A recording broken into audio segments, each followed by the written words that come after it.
మనం ఈరోజు మాట్లాడుకునే పుస్తకం 'అయాన్ రాండ్' రాసిన 'యాంథమ్' అనే పుస్తకం. 'అయాన్ రాండ్' అంటే మీరెప్పుడైనా తెలుగులో డైరెక్టర్ 'రామ్ గోపాల్ వర్మ' ఇంటర్వ్యూలు చూస్తే తను చాలా సార్లు చెప్పారనమాట.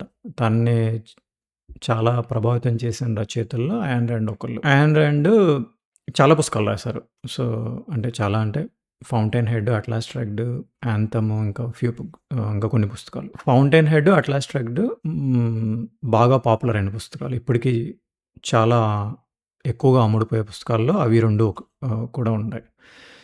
కానీ అవి 2 చాలా పెద్ద పుస్తకాలు. ఒకటి 800 పేజీలు, ఇంకొకటి 1200 పేజీల దాకా ఉంటాయి పుస్తకాలు. సో, నేను వాటిని చదివే ముందు ఒక చిన్న పుస్తకం ఏమన్నా ఈ రచయితదే ఉందా? ఆ కైండ్ ఆఫ్ ఫిలాసఫీతో సో, ఉంటే కొంచెం చదివి అట్‌లీస్ట్ ఓకే. ఇవి మనకి చదవటానికి ఇంట్రెస్టింగ్‌గా ఉంటుందా? లేదా? అనే దాని కోసం ఈ పుస్తకం తీసుకోవడం జరిగింది. ఇది నేను పోయినసారి ఇండియా ఎళ్ళినప్పుడు విజయవాడ బుక్ స్టోర్‌లో తీసుకున్నాను. విశాలాంధ్ర పబ్లికేషన్ హౌస్‌లో 'యాంథమ్.' ఇది చాలా చిన్న పుస్తకం. అంటే మీరు డాక్టర్ కేశవరెడ్డి గారి నవల చదివితే సో, అలాంటిదనమాట. అంటే చాలా చిన్నది నవలిక.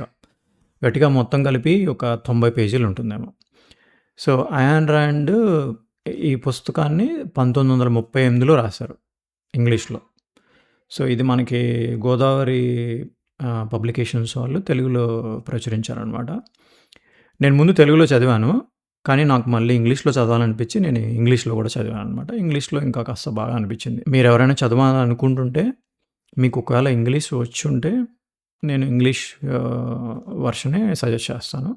తెలుగు బానే ఉంది. కానీ ఇంగ్లీష్ ఒరిజినల్‌గా రాసింది కదా! సో, మనం చదవగలిగితే ఇంగ్లీష్‌లో చదవడం బెస్ట్. ఈ పుస్తకం అసలు దేని గురించి? ఈ పుస్తకం ఒక డిస్టోపియన్ వరల్డ్ జరిగే జీవితాలు అక్కడ మెయిన్ ఒక క్యారెక్టర్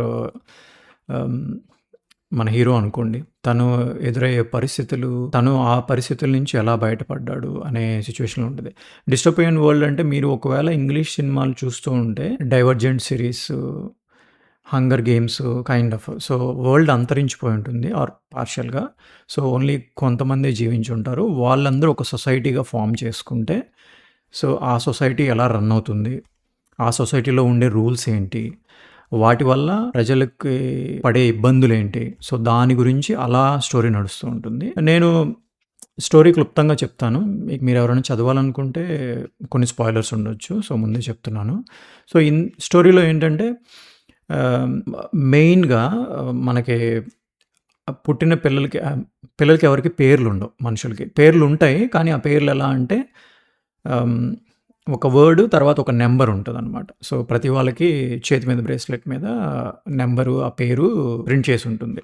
సో, మనకి హీరో క్యారెక్టర్ పేరు తెలుగులో సమత 7, 25, 21. మనకి హీరోయిన్ క్యారెక్టర్ పేరు స్వేచ్ఛ 5, 3000. సో, ఇందులో ఏంటంటే సంవత్సరంలో ఒకసారి 20 సంవత్సరాల పైబడిన మగవాళ్ళని, 18 సంవత్సరాల పైబడిన ఆడవాళ్ళని కైండ్ ఆఫ్ పిల్లలు పుట్టటానికి వాళ్ళందరిని కలిపి ఉంచుతారనమాట ఒక నైట్‌కి. సో, తర్వాత ఎవరి దారి వాళ్ళు వెళ్ళిపోతారు. సో, వీళ్ళలో ఎవరికీ తెలీదు. ఇటంతా మగవాళ్ళు, ఆడవాళ్ళు మాట్లాడుకోరు. ఇది జస్ట్ ఒక పిల్లల్ని కనటానికి ఒక అరేంజ్‌మెంట్ అనమాట. సో, ఒకసారి పిల్లలు పుట్టిన తర్వాత ఆ పిల్లలు వాళ్ళ తల్లిదండ్రులు గానీ, అలా తల్లి దగ్గర గానీ ఎవరు ఉండరు. అదంతా గవర్నమెంట్ చూసుకుంటారు. సో, ఈ పిల్లలు పెరిగి పెద్దవాళ్ళు అవుతా ఉంటారు. ఒకే ఒక కమ్యూనిటీ రూమ్‌లో, పెద్ద రూమ్‌లో అందరూ బెడ్లుండి కైండ్ ఆఫ్ ప్రిజన్ లాగా ఉంటుంది. But not exactly prison. So, community ఎవరికీ సొంతగా వాళ్ళ ఇల్లులుండవు. అందరూ కమ్యూనిటీ వాటిల్లో ఉంటారు. సో, అందులోనే పెరుగుతూ ఉంటారు. అందులోనే చదువుకుంటూ ఉంటారు అందరూ. సో, మళ్ళా ఎవరికీ వాళ్ళ ఓన్ ఎక్స్‌ప్లోరేషన్స్ కానీ, ఓన్ థాట్స్ కానీ ఏముండవు. సో, వీళ్ళందరూ పెరిగి పెద్దవాళ్ళయ్యే టయానికి యుక్త వయసొచ్చేసరికి అందరూ చేయగలిగింది ఓన్లీ కొన్ని పనులు మాత్రమే. సో, ఈ పనుల్లో ఎవరు డిసైడ్ చేస్తారు?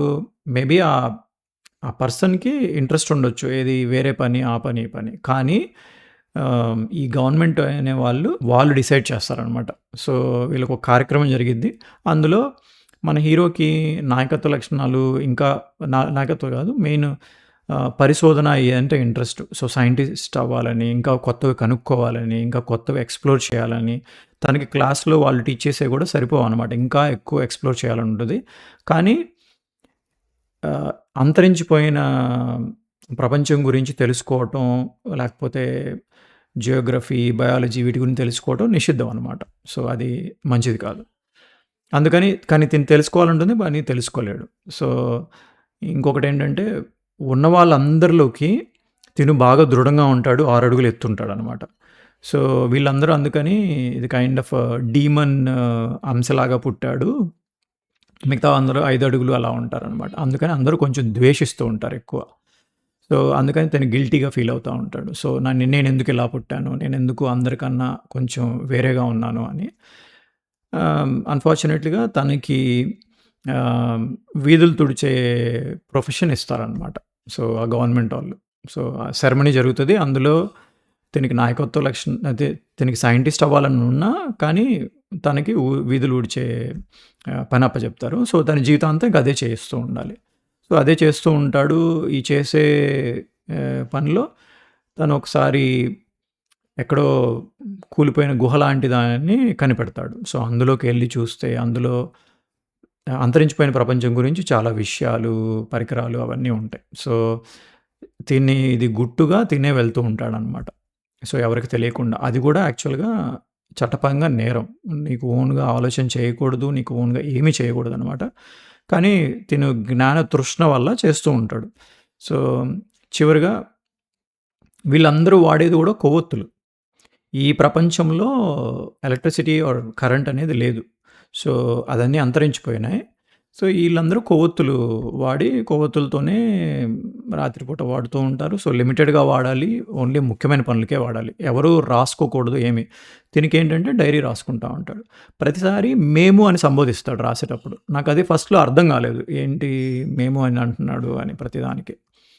సో, మేము అంటూ ఉంటాడు. సో, చివరికొచ్చేసరికి తెలుస్తుంది. సో, అందులో మనకేంటంటే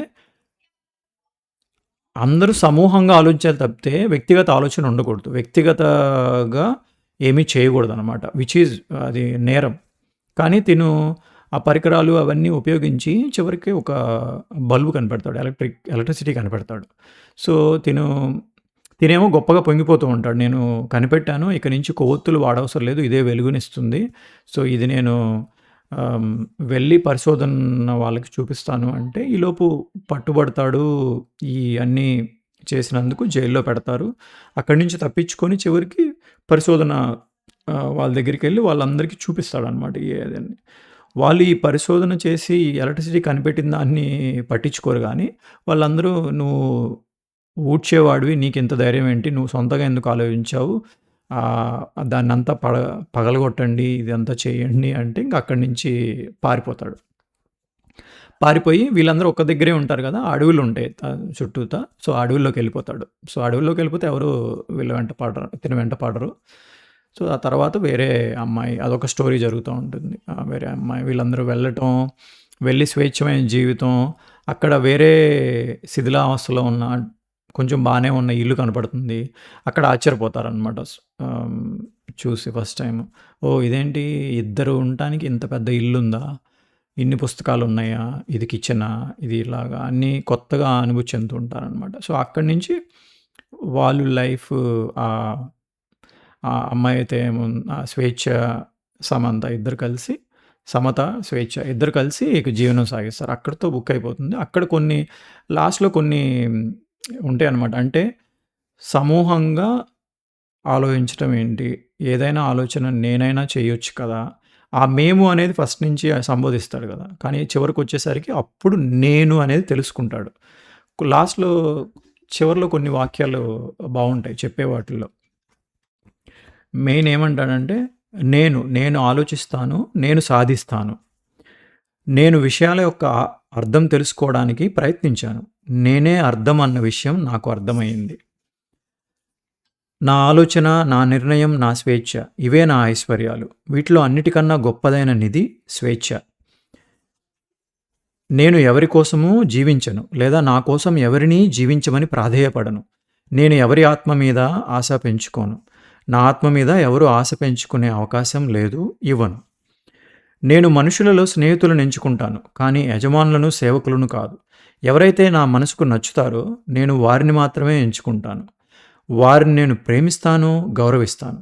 అంతేకాని ఆజ్ఞాపించను, వారి ఆజ్ఞలను శిరసా వహించను. ఇంకా మేము కావాలనుకున్నప్పుడు చేతులు కలుపుకుంటాం, కోరుకున్నప్పుడు మేము ఒంటరిగా ముందుకు సాగుతాం. ఎందుకంటే మనిషి యొక్క ఆత్మ మందిరంలో ప్రతి ఒక్కరూ ఒంటరివారే. ప్రతి ఒక్క మనిషి తమ మందిరాన్ని బాధించకుండా నిష్కల్మషంగా చూసుకోవాలి. నేను దేవుని ముఖాన్ని చూశాను. భూమి మీద నేనే ఈ దైవాన్ని పెంచి పోషించాను. తమ జీవనం మొదలైన దగ్గర నుండి మనుషులు ఈ దైవాన్ని మాత్రమే శోధించారు, కోరుకున్నారు. ఈ దైవం వారికి ఆనందం, ప్రశాంతత మరియు గర్వం ప్రసాదిస్తుంది. ఈ దైవం ఈ ఒక్క పదం నేను. సో, నేను అనే దాని గురించే స్టోరీ అనమాట మొత్తం. అంటే స్వార్థాన్ని మనము కొంచెం నెగెటివ్ దృక్పథంతో చూస్తాం, కానీ ఇందులో కొంచెం పాజిటివ్ దృక్పథంతో నీ గురించి నువ్వే పట్టించుకోవాలి. నువ్వు పట్టించుకోకపోతే ఇంకెవరు పట్టించుకుంటారు. నువ్వు సమూహంలో ఉండాలనుకోవాలి, కానీ ఎవరికీ బానిసగా బతకాలనుకోకూడదు. నీ కోసం నువ్వు ముందు బతుకు, ఆ తర్వాతే వేరే వాళ్ళ కోసం ఎవరికైనా అని. సో, నిన్ను నువ్వు బాధించుకుంటూ వేరే వాళ్ళ కోసం బతకాల్సిన అవసరం లేదు. ఇది అయాన్ ర్యాండ్ ఆబ్జెక్టివిజం ఫిలాసఫీకి kind of a basic introduction అనమాట. సో, ఆ డిస్టోపియన్ వరల్డ్‌లో ఈ సిట్యుయేషన్ అంతా క్రియేట్ చేసి ఆ ఫిలాసఫీని ఇంట్రడ్యూస్ చేస్తారు. సో, బుక్ చాలా చిన్నది, ఈజీగా చదవచ్చు. మీరు ఇంగ్లీష్‌లో కుదిరితే ఇంగ్లీష్‌లో చదవండి. తెలుగులో మీకు ఇంగ్లీష్ రాకపోతే తెలుగులో ప్రయత్నించండి. నాకైతే బుక్కు బాగుంది అనిపించింది. అంటే మీరు చాలా క్విక్‌గా చదివేయొచ్చు. ఒక సిట్టింగ్‌లో చదివేయొచ్చు. దీని తర్వాత నేను ఓకే, ఈ ఫిలాసఫీ నేను చదవచ్చు అనిపించి నేను 'ఫౌంటైన్ హెడ్' చదివాను. నెక్స్ట్ రివ్యూలో చెప్తాను 'ఫౌంటైన్ హెడ్' గురించి, అది ఎలా ఉంది ఆ బుక్ స్టోరీ గురించి. Thank you.